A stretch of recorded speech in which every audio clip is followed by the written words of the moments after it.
Eto na, good news para sa ating mga retiree pensioners, total disability and survivor pensioners, kung saan ang balita nito para sa inyo from up to 150,000 and up to 300,000 pesos maaari nyo pong makuha ngayong taong 2026. Mamaya-maya pag-uusapan natin kasama ang SSS. Hello mga ka-vlogs! Welcome dito sa aking YouTube channel. Magandang araw po sa lahat ng mga manonood. Saan po kayong dako sa mundo? Kumusta mga ka-vlogs?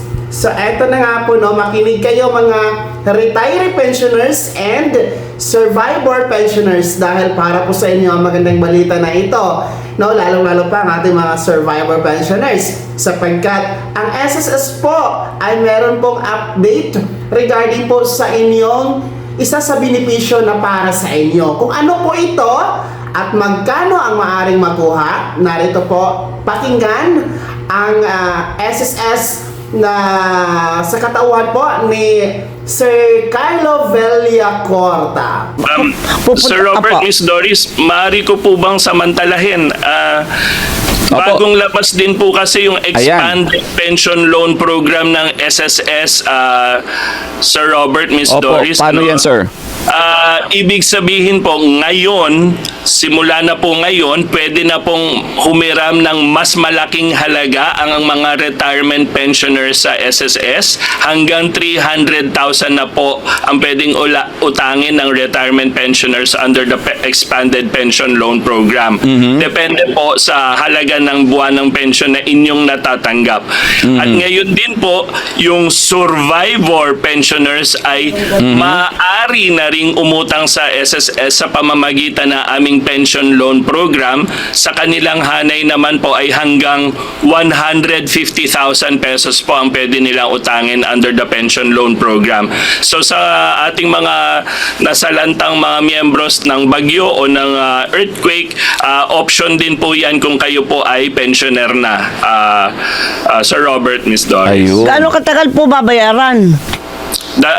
Depende po yun sa edad at sa amortization schedule na pipiliin po ng pensioner, Ma'am Doris. Ang style po namin diyan ay yung pambayad po ay kukunin din namin sa buwan ng pension ng miyembro at magtitira po kami ng kalahati para kada buwan mayroon pa rin pong papasok na cash flow sa miyembro at yung kalahati po ay nababayaran ang kanyang pension loan outstanding. Ayun, mabuti naman. At yan nga po, no, napakinggan niyo po ang SSS through Mr. Carlo Villacorta. Hinggil nga po dito sa Expanded SSS Pension Loan Program kung saan mas pina-update ito at mas pina-upgrade. Ibig sabihin, mas mataas na po ang maaari niyo pong hiramin dito sa pension loan program ng SSS mga ka-vlogs. At ang kagandahan dito, una, ang ating pong mga pensioners na mga retiree. Kasi originally, ang mga retiree pensioners talaga, sila lang po ang bukod tanging pwedeng mag-avail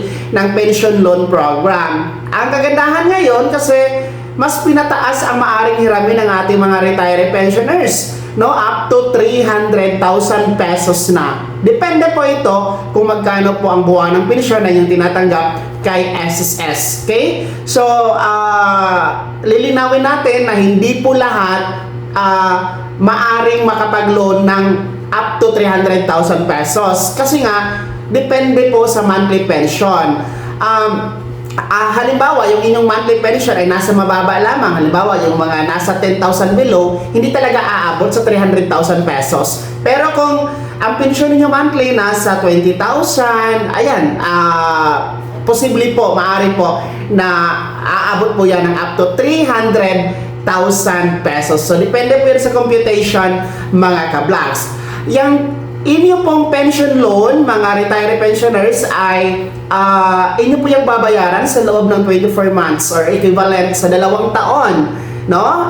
Yan po ang napaloob sa inyo, mga retiree pensioners. Pangalawa po, ang magandang balita talaga dito, no? Uulitin ko, dati mga retiree pensioners lamang ang bukod tanging pwedeng mag-avail sa pension loan program. Pero ngayon po ay maaari na din pong humiram, maaari na din pong mag-pension loan ang ating mga death or survivor pensioners. Kung naalala niyo po, last year, I think mga nasa August or September, ay inilunsad po ng SSS ang Expanded SSS Pension Loan Program para sa ating mga survivor pensioners. No? Dahil nga po, para matulungan din po ang ating mga survivors and para makaiwas na din po sa mga loan sharks na ang tataas po ng mga interest, sinali na po ang ating mga survivors sa pwede pong mag-avail ng pension loan kay SSS. And up to 150,000 pesos ang maaari nyo pong hiramin kay SSS. Depende na din po kung magkano ang monthly pension ninyo, mga survivors. At yan po ay babayaran nyo sa loob po ng 1 taon, mga ka-vlogs. So magkaiba siya ha. Ang pagkakaiba po sa ating mga retiree pensioners and survivor pensioners, ang retiree una up to 300,000 pesos. And then 24 months o 2 taon po nila yung babayaran. Samantalang ang ating mga survivors ay up to 150,000 pesos lamang ang maaring i-loan. And then, bayaran po nila, 1 taon lang po, bayaran nila yan, mga ka-vlogs. So, sa mga nagtatanong, no, kung magkano ba ang computation, kung ganito ang monthly pension, kasi ang dami ko pong nababasang mga komento, nagtatanong, mga nagme-message sa aking official Facebook page, na tinatanong nila kung magkano ang maaari nilang i-loan. Aba, hindi ko na po yan alam, mga ka-vlogs. No? Kasi meron pong loan calculator ang SSS. Maaari nyo naman po yung malaman, no? Gamit ang inyong my.sss account. Punta lamang po kayo sa portal ng SSS, mag-login kayo, punta kayo sa loan, then pension loan, tapos i-click nyo lamang po yan. Makikita naman po dyan kung magkano ang net proceeds ninyo, yung gross at saka net proceed, mga ka-vlogs. Okay? O di kayo naman po pwede kayong bumisita sa pinakamalapit na branch ng SSS para magpa-compute. Uulitin ko, hindi ko po alam kung magkano ang ipi-pension loan ninyo. Hindi ko alam po paano ang computation yan. Si SSS lang po, mga ka-vlogs. Well, pangalawa, sa mga nagtatanong na maaari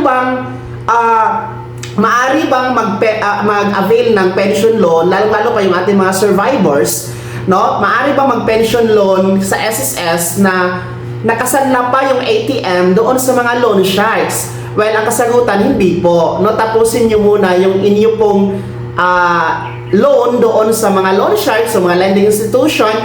Then pagkatapos, bago kayo lumipat kay SSS, ha? Mga survivor pensioners. So, ang atin pong SSS pension loan ay nasa 10% interest lamang po per annum or per year. So, depende po ito sa principal amount, sa diminishing principal amount, mga ka-vlogs. Ang kagandahan lang dito ay wala ng collateral. Hindi na po kukunin ni SSS ang inyong ATM card. No?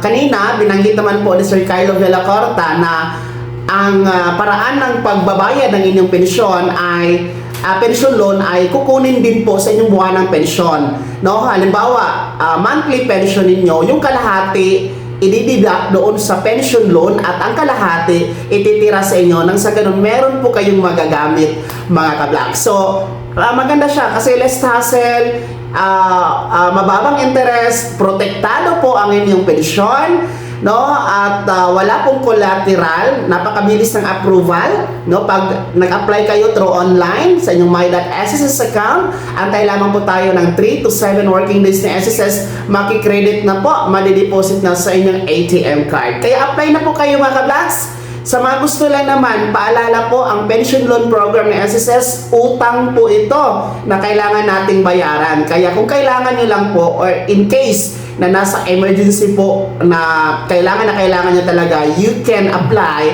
the SSS pension loan program ni SSS. Kaya naman ha, mga retiree and survivor pensioners, ano po yung comment at reaction sa balitang ito, ibahagi niyo po sa comment section na nasa baba, pakilakip ng buong pangalan at kung taga saan kayo, para alam ko kung saan po naabot ang ating video, mga ka-vlogs. Kung bago ka pa sa aking channel, o di ka pa nakasubscribe, i-click niyo muna ang subscribe button na nasa baba. Huwag kalimutan na pindutin ang notification bell, ilagay sa all para una kasi mga balitang i-upload ko. Maraming salamat po. God bless. Mag-ingat po, mga ka-vlogs.